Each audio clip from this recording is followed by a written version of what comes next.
বাড়িতে কিছুটা ভাত ছিল, এই ভাত দিয়ে আর এই কয়েকটা জিনিস দিয়ে আমি একটা মজাদার খাবার বানাবো। তেজপাতা, শুকনো লঙ্কা, গোটা গরম মশলা, চিনেবাদাম, কাজু বাদাম, কিশমিশ আর জিরে একটুখানি, ভাতটার মধ্যে 4 চামচ চিনি আর একটু নুন মেখে নিলাম। এটা আমি ঘি দিয়ে বানাবো।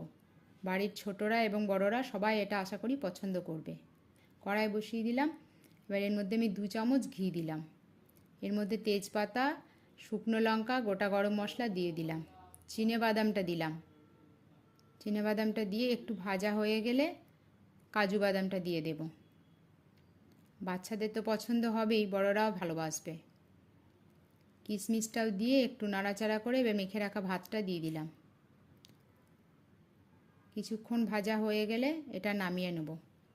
এটা এই অবস্থাতেই বাড়িতে সবাইকে দিতে পারেন। বাড়িতে পনির ছিল, পনিরটা গ্রেট করে দিয়ে দিলাম, গোলমরিচ গুঁড়ো ছড়িয়ে দিলাম। Tiffin ready.